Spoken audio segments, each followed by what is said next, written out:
¿Qué harías si lo único que te quedara fuera la fe, y esa fe fuera lo único capaz de sostenerte? Bajo un cielo tan claro que parecía cosido con estrellas, Samuel se arrodillaba todas las noches junto a la puerta de su vivienda. Las manos le dolían por el trabajo del día, las uñas negras del arado.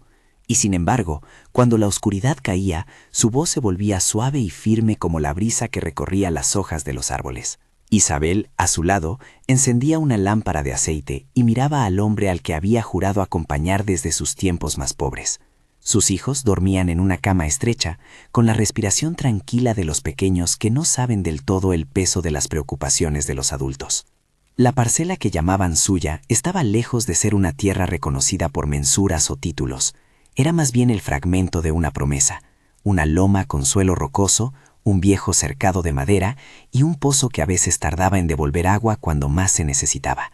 Allí, en ese pedazo de mundo que habían plantado con sudor y paciencia, Samuel e Isabel habían aprendido a sembrar algo que no siempre podía contarse en sacos de maíz: la confianza.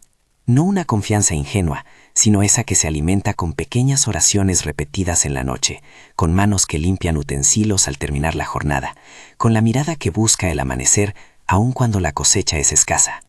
Padre, si sigues aquí, haz que mis manos no fallen, susurró Samuel una de esas noches, la voz hecha de polvo y esperanza.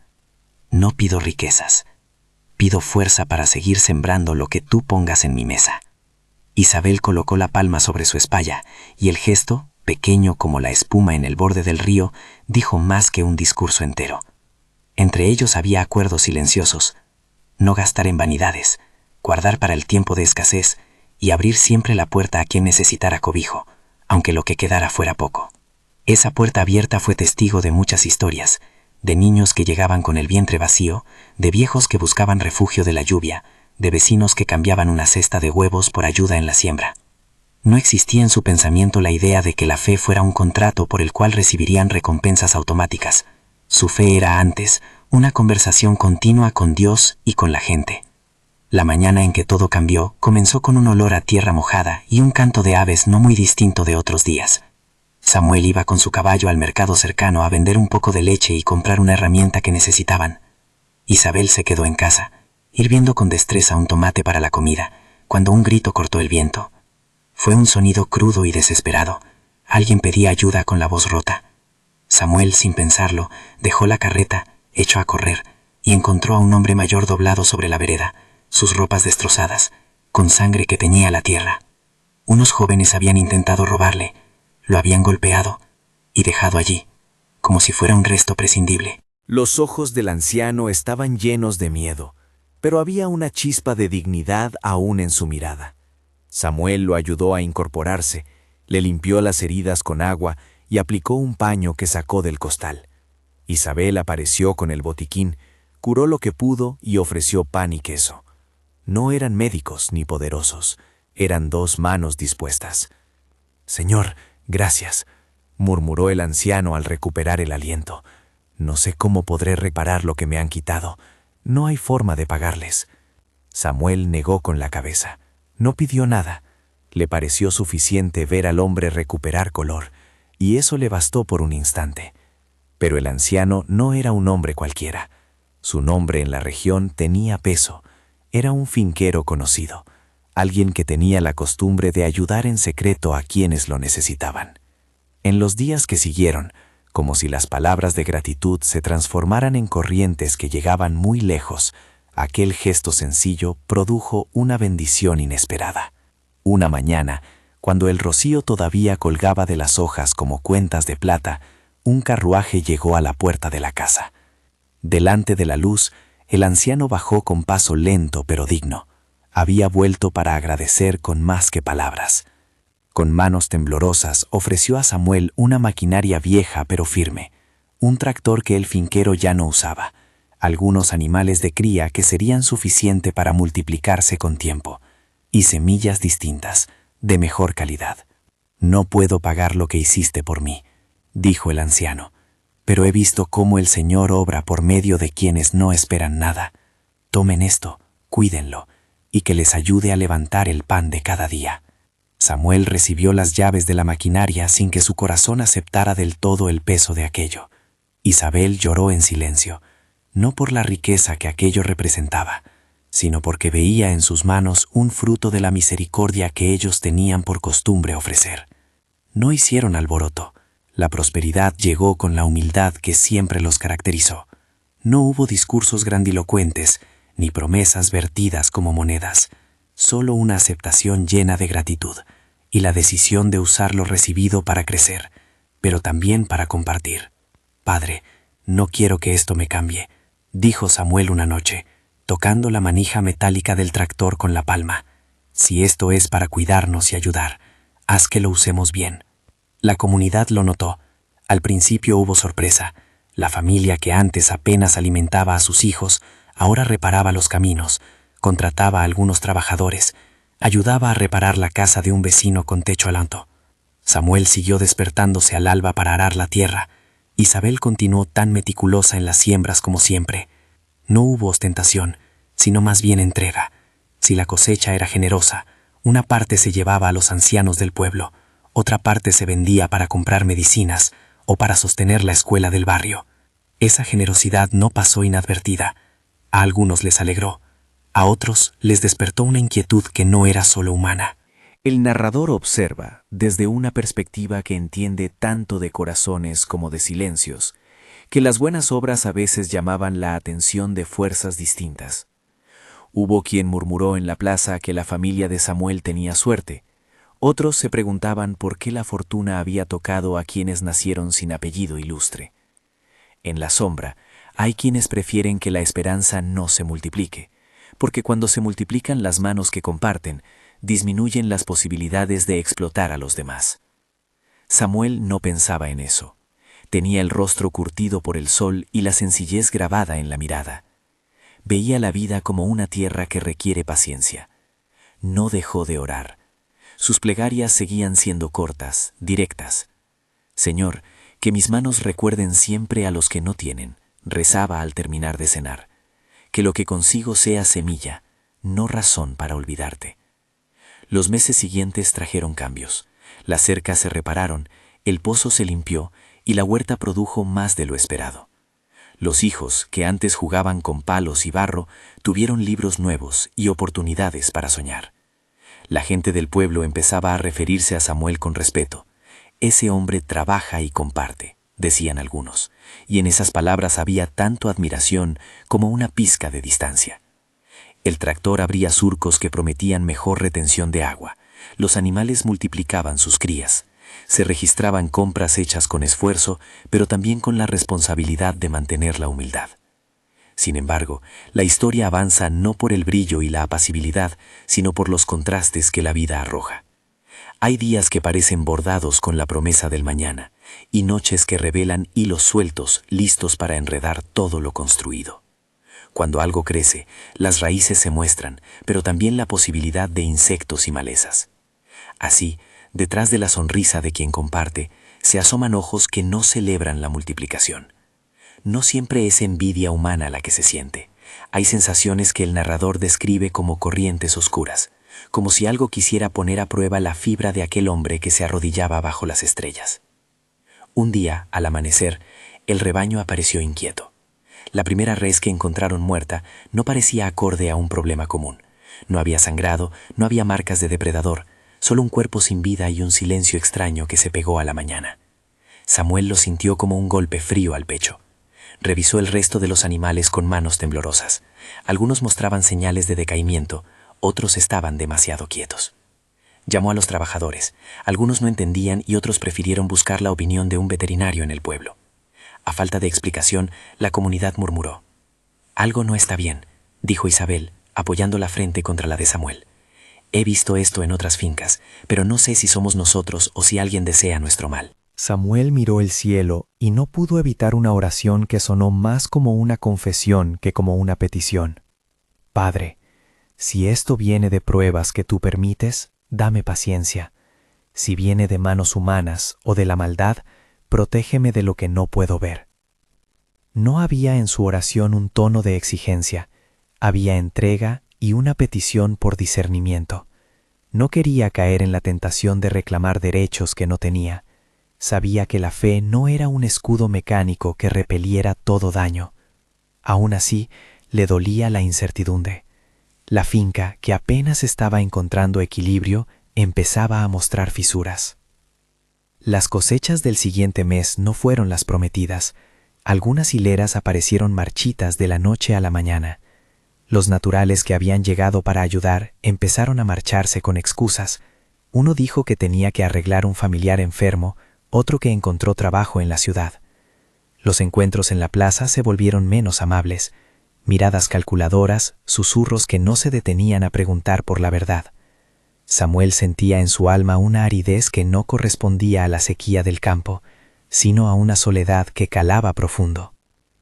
A medida que la adversidad se iba instalando, hubo quienes, sorprendidos por el cambio, se acercaron para culpar a la familia. Quizá han descuidado algo, decían unos. Es la suerte, a veces se va, decían otros. Pero los trabajadores que conocían a Samuel y a Isabel sabían que allí se trabajaba con orden y cariño. Entonces la duda empezó a tomar formas distintas. La voz del narrador, siempre atenta, percibe que en la trastienda de esos juicios se filtraba una corriente que no era solo humana. Había una especie de tensión espiritual que se sentía como un peso al entrar al corral, como si el aire estuviese más denso de lo habitual.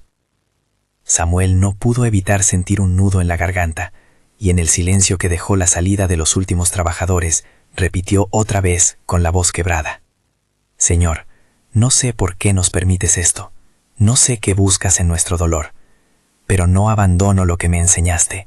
Si me pides que confíe, eso haré. Esa plegaria fue un paso más adentro de su propia fidelidad. No era una súplica que exigiera respuestas, era una afirmación.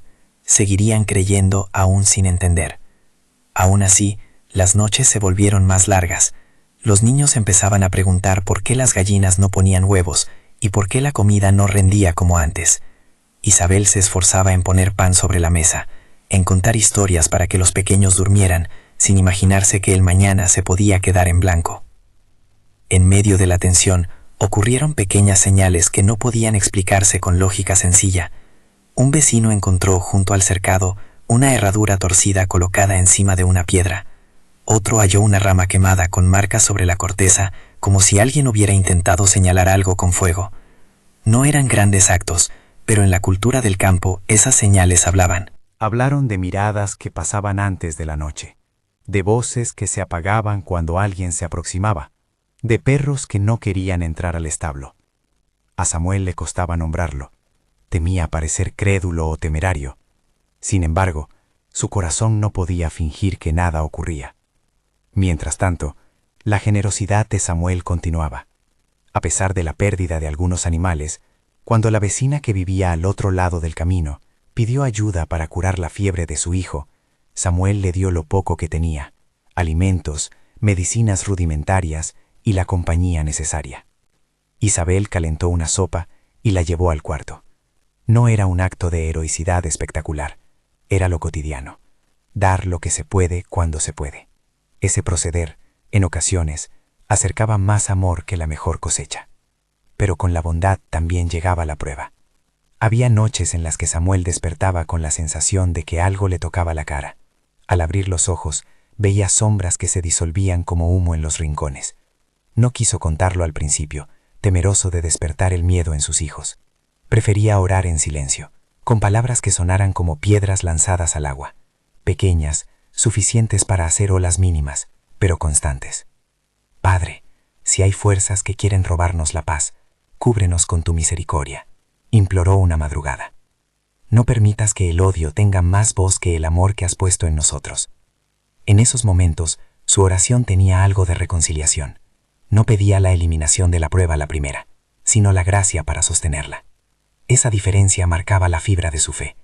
No ver a Dios como proveedor de soluciones inmediatas a todos los problemas, sino como presencia que acompaña en lo hondo del sufrimiento.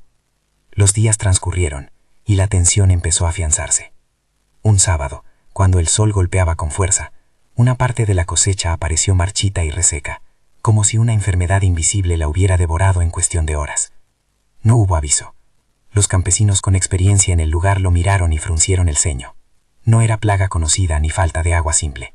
Un anciano del pueblo, que había visto generaciones enteras de siembras, dijo con voz temblorosa: «Esto no se arregla solo con abono». Palabras como esas hacen que la piel se erice. La noche que siguió a esa jornada fue la más larga. Isabel no pudo conciliar el sueño. Su mente daba vueltas buscando soluciones. Samuel, sentado en el umbral, miraba la línea del horizonte y contó en su interior las veces que la fe le había parecido suficiente. Recordó los arreglos que habían hecho en la casa, las veces que su esposa había cosido la ropa de quien no tenía, las manos que había tomado para sostener a los débiles. Había en su corazón una certeza: no habían hecho nada para merecer castigo. Pero entender la razón del dolor es distinto de vivirlo con esperanza. Al amanecer, la vecindad traía noticias contradictorias.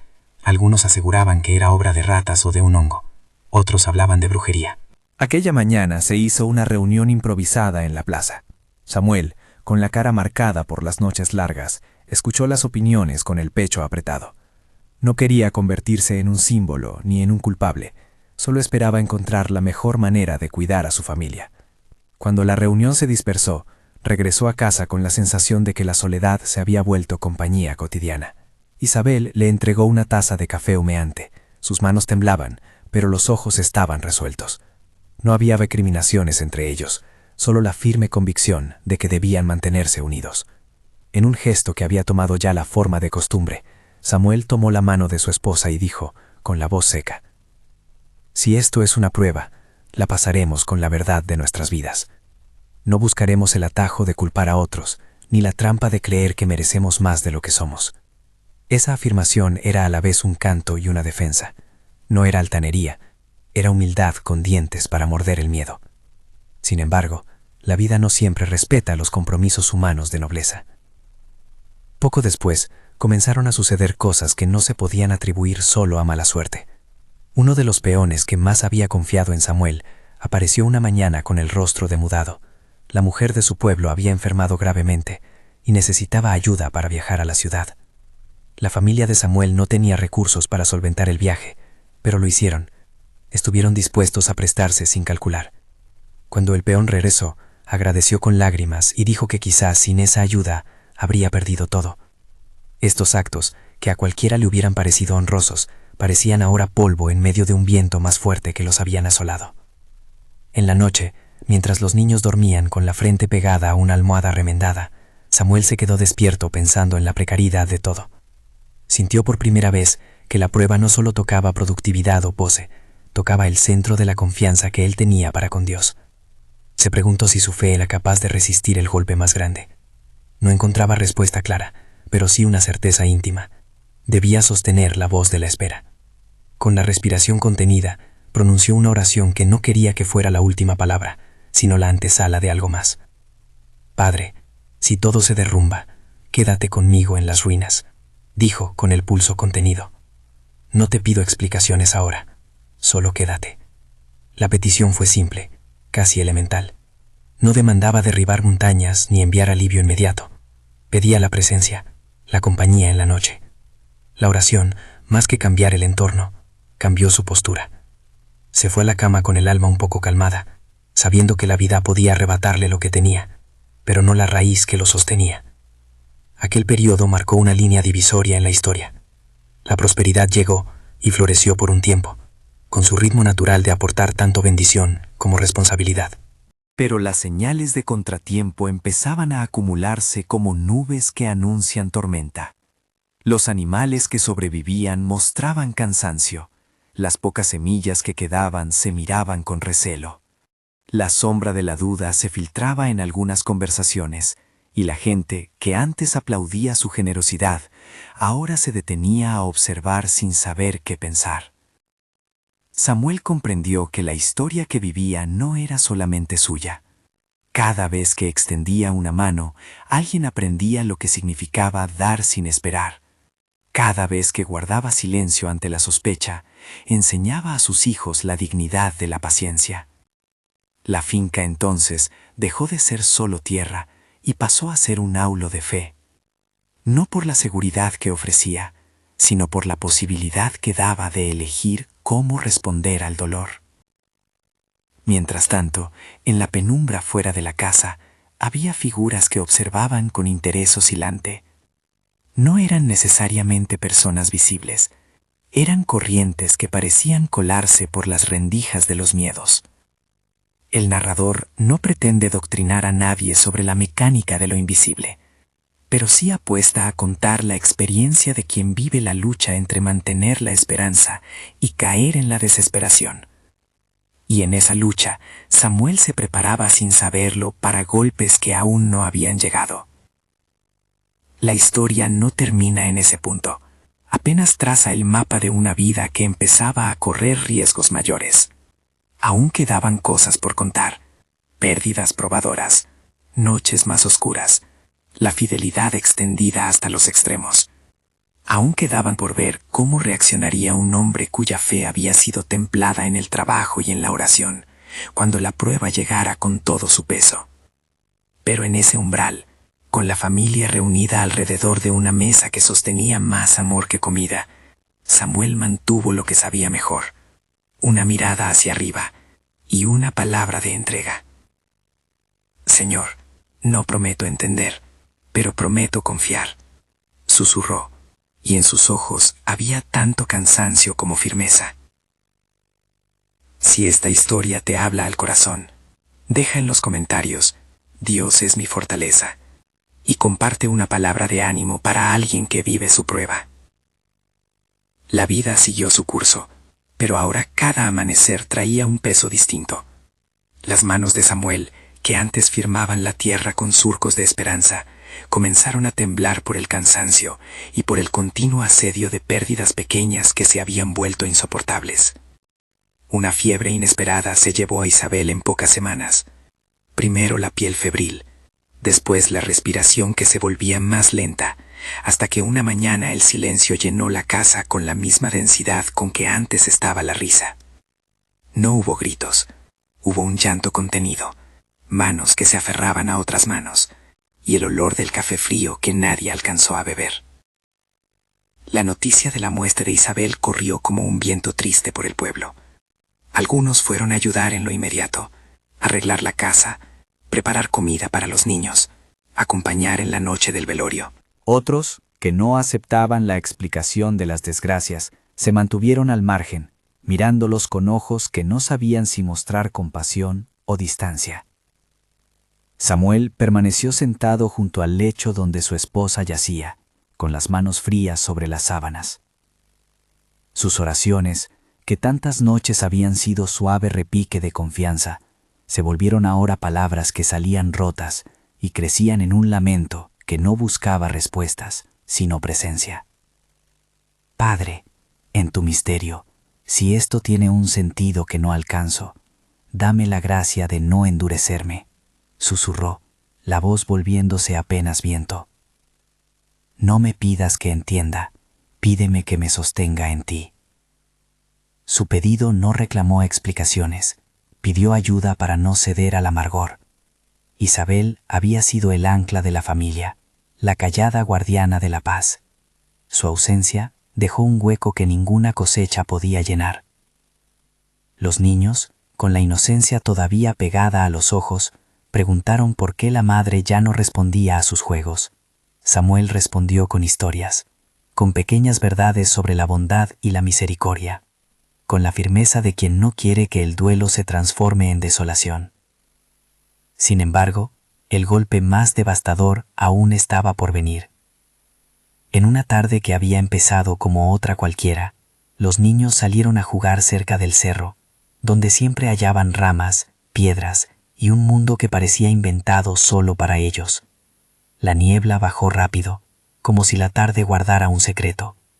Un carro que venía por el camino resbaló en una curva traicionera.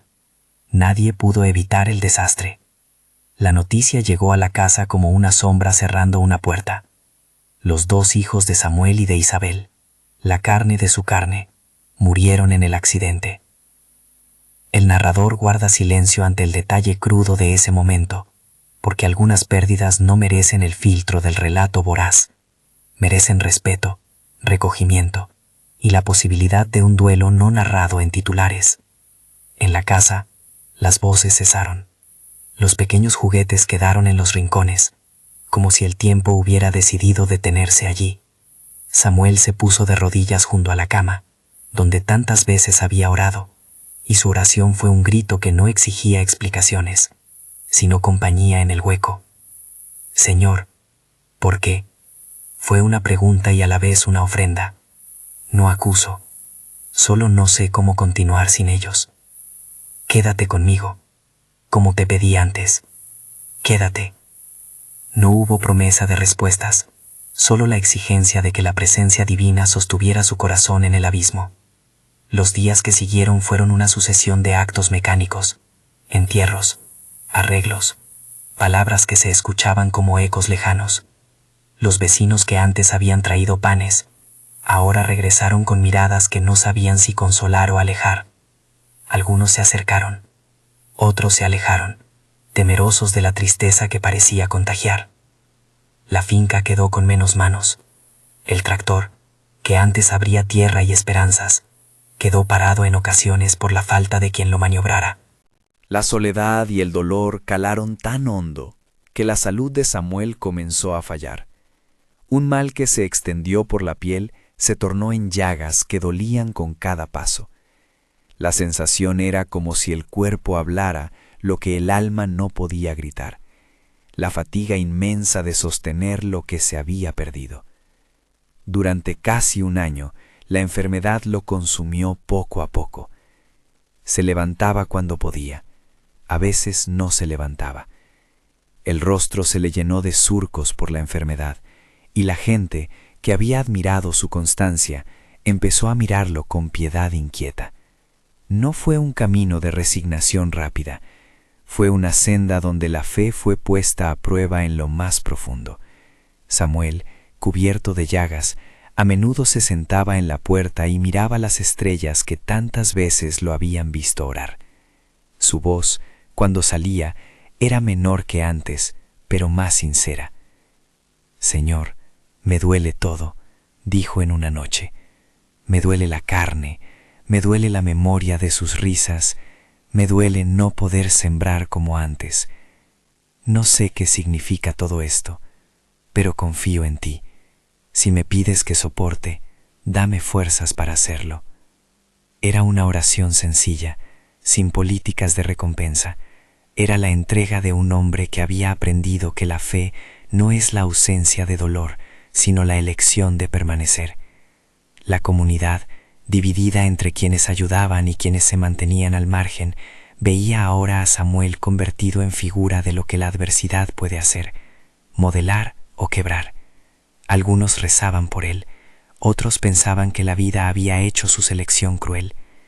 El narrador observa con compasión, evitando juicios, sabiendo que la historia de un hombre en ruinas no es una lección para unos pocos, sino un espejo para muchos. En esas noches de largas vigilias, Samuel percibía con frecuencia la sensación de que había algo más que enfermedades y mala suerte operando allí. Sombras que se alargaban en los corrales, voces que se apartaban al acercarse, trampas en los caminos que parecían querer cortar el paso de quien intenta volver a levantarse. No se trataba de relatos de terror ni de detalles grotescos, eran señales, apenas susurros de una lucha que trasciende lo visible. Aún así, Samuel no se dejó seducir por el miedo. Avanzaba con la oración como escudo humilde y la convicción de que la fidelidad no se demuestra en la comodidad, sino en la constancia. Hubo noches en que la ausencia de respuestas tomaba la forma de un silencio tan hondo que parecía no permitir otra oración que la repetición de una sola frase: «Quédate». Con esa palabra, Samuel llenaba el hueco de cada pérdida. Con esa palabra, inclinaba la cabeza cuando no tenía fuerzas para más. El narrador admite que la fe de Samuel no era un manto imbatible, era la elección diaria de no renegar, la insistencia en levantar la mirada, aun cuando la vista doliera. Al cumplirse un año desde la primera gran pérdida, la finca parecía menos suya. Los caminos estaban menos transitados, los cercos necesitaban reparaciones, y las semillas, guardadas con cuidado, parecían insuficientes para la esperanza. Había días en que el mismo Samuel dudaba de la eficacia de su piedad. Era humano, y la duda se acercaba con preguntas afiladas: ¿Valió la pena el acto de bondad que comenzó todo esto? ¿Qué había hecho mal?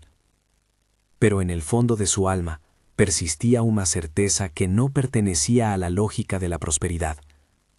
Creer era permanecer, aunque no hubiese razones suficientes para creer en lo visible. Una noche, cuando el viento traía el olor de la tierra mojada y la luna apenas asomaba, sucedió algo que no puede contarse con la ligereza de una anécdota. Una luz suave, más cercana a la calidez de una lámpara que al resplandor brutal de una tormenta, pareció entrar por la ventana de la habitación donde Samuel dormía.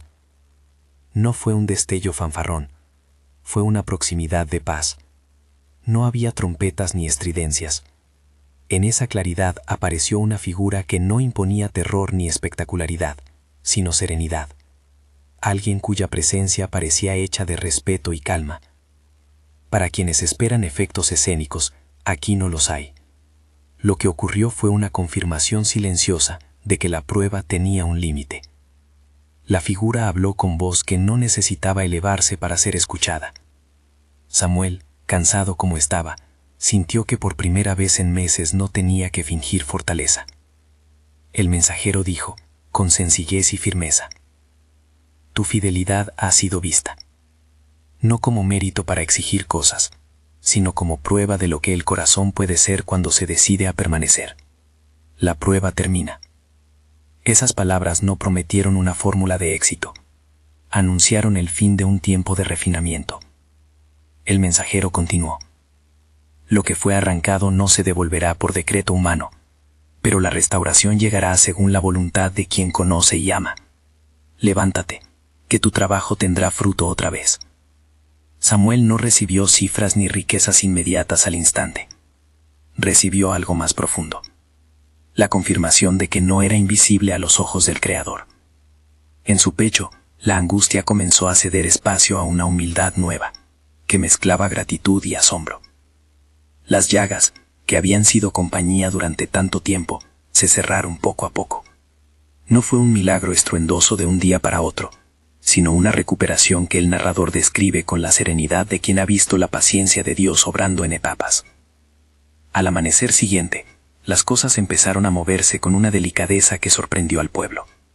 Unos animales que parecían perdidos encontraron fuerzas para pararse. El pozo, que tantas veces había sido mezquino, empezó a dar agua con más generosidad. Las semillas que habían parecido estériles germinaron de manera inesperada.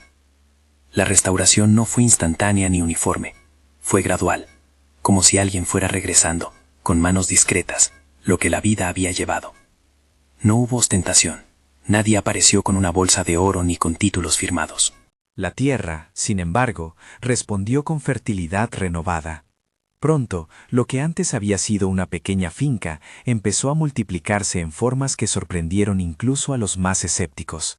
Al cabo de meses, la producción se triplicó en relación a la época de sustento menor. Nuevas semillas dieron cosechas abundantes, el ganado se reprodujo con vigor. El tractor, antes detenido por falta de manos, volvió a labrar la tierra porque hombres y mujeres del pueblo se acercaron a ayudar, atraídos por la nueva esperanza que se respiraba. Algunos decían que era la suma de trabajo y buena gestión, otros que era la respuesta a tantas oraciones silenciosas. El narrador no se apresura a atribuirlo solo a una causa humana, ni a reducirlo a un simple efecto mecánico. Habla de la soberanía de Dios que actúa en su tiempo. Con el tiempo, Samuel encontró también el consuelo humano que tantas noches pidió. La vida le dio compañía de formas que no violentaron el recuerdo de Isabel, ni pretendieron olvidarla. Surgió una mujer con quien compartió labores, conversaciones y la posibilidad de reconstruir un hogar. Juntos tuvieron hijos que llenaron nuevamente la casa de risas, aunque siempre con memoria de los que se fueron. No fue una restauración que borrara el luto, fue una multiplicación que honró la memoria y permitió seguir caminando. La comunidad, que en un principio se había dividido entre admiradores y sospechosos, vio ahora algo más fructífero, la transformación de la pérdida en servicio. Samuel no se volvió dueño de la verdad ni predicador de fórmulas, siguió siendo el hombre de manos ásperas que abre la puerta a quien necesita. Lo que cambió fue que su experiencia con la fragilidad lo hizo más tierno para con los demás.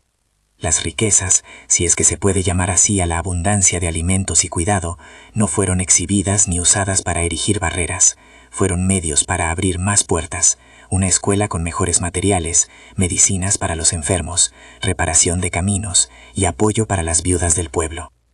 En las noches, cuando la familia se reunía alrededor de una mesa que ya no solamente daba alimentos, sino también historias de resistencia, Samuel repetía con tono bajo lo que había aprendido. La fe no es una llave para abrir cofres automáticos, sino la elección constante de confiar cuando el entorno impulsa a la duda. Se volvía a sentir la presencia de Dios en las pequeñas cosas, en la mano que sostiene una taza, en la sonrisa de un hijo que aprende a leer, en el vecino que recibe ayuda. Esas constataciones no cambiaron la herida, pero sí permitieron que la herida fuera parte de una vida más amplia. El narrador termina su relato con una enseñanza clara, nacida no de teorías, sino de la trayectoria de un hombre que aprendió a confiar en las noches más oscuras. Confiar en Dios no significa evitar el dolor, significa elegir la compañía divina en medio del dolor. Significa levantarse y seguir sembrando, aun cuando la tierra parezca seca. Significa abrir la puerta al que necesita, aunque uno crea no tener que dar. Significa orar frases sencillas y volver a poner las manos al arado cuando el cuerpo se lo permite. Si hoy estás en una situación donde lo que amas se está yendo, donde tu angustia te pide explicaciones que no llegan, recuerda a Samuel. Su fidelidad no fue un plan para obtener ganancias, sino una decisión persistente de permanecer en la presencia de Dios. Si buscas una oración que nazca de esa experiencia, no busques milagros espectaculares, busca compañía. Puedes decir con el corazón: Padre, aunque no entienda, confío en ti. Quédate conmigo en las ruinas y dame fuerzas para levantar lo que aún puedo. No prometo en este relato que la restauración llegará exactamente como la imaginas. Lo que sí te comparto desde esta historia es que la fidelidad sostiene, y muchas veces Dios convierte la lealtad en puertas nuevas que nosotros no hubiéramos sabido abrir. La confianza en los momentos más difíciles no es una fórmula para asegurar prosperidad, es el camino que sostiene la esperanza, aún en el valle. Si esta historia te fortaleció y quieres más relatos que animen la fe, suscríbete para que sigamos compartiendo palabras de aliento. Y guarda esto en el corazón. Confiar en Dios en los momentos más difíciles no borra la pena, pero transforma la manera en que la vivimos. Y en esa transformación, muchas veces encontramos el motivo para seguir sembrando.